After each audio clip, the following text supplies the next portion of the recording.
Hello and welcome once again to my YouTube channel. In this video, we're going to go on about a little bit more about the history of Mesoamerica, Belize, Lower Mexico, Guatemala, and Honduras. Mainly the indigenous people called the Maya.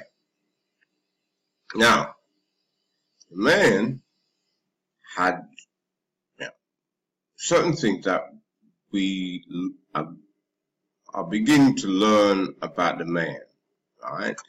And how they live their lives. For example, whenever they moved to a new village or set up a new home anywhere, the women would break all their old pottery as part of a ritual to start their new lives.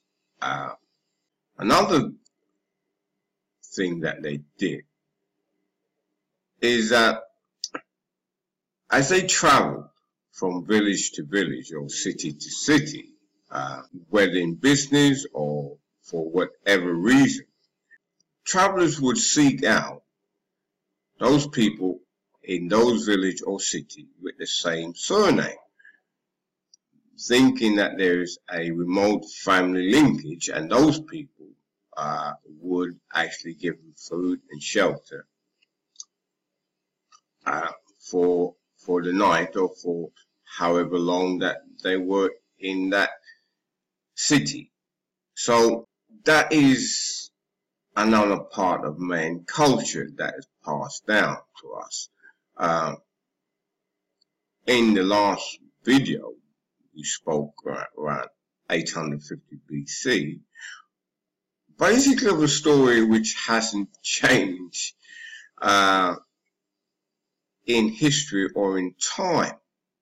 It could have happened whether in China, in Asia, in Europe, in Africa, North Africa, of a group of men traveling away from their wives with money in their pocket and basically enjoying the fruits of their labor, mainly committing adultery, which hasn't changed.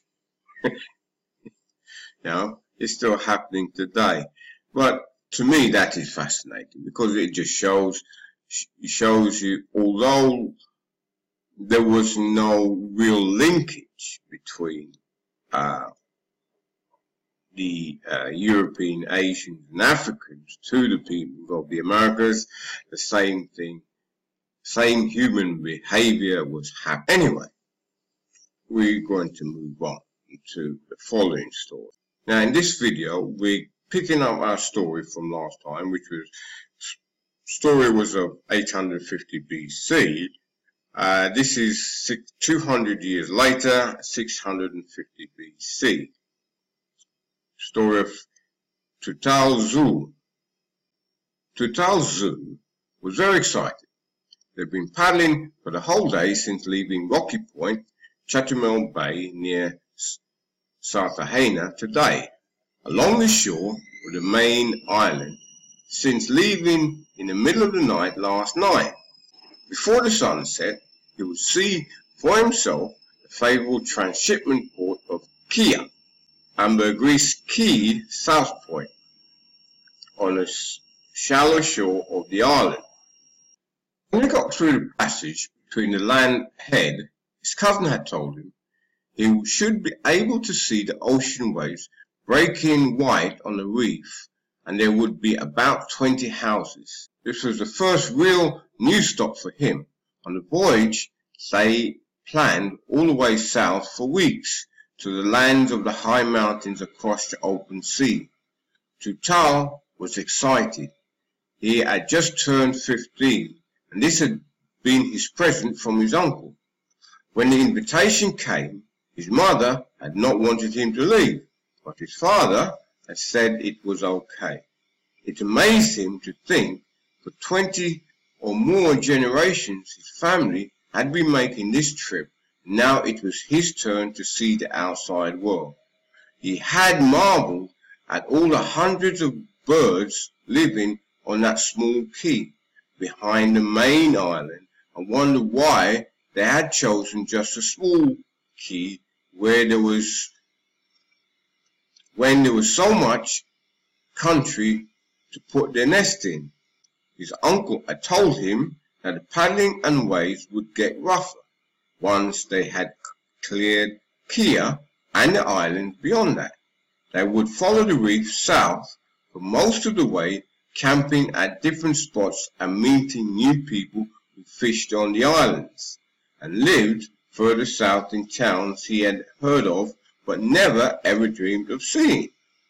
He would not see towns on this trip either, but he would make new friends, meet relatives with his last surname, and maybe, perhaps one day, be able to travel overland to visit, to see for himself how they live down there. I'm going to end it today, and hopefully tomorrow or the next couple of days I'll put out another video along the timeline. This one is going to be roughly around 342 BC. So, if you like what you hear, and you'd like to know more about the history of Mesoamerica, please hit the subscribe button. And I will see you anon.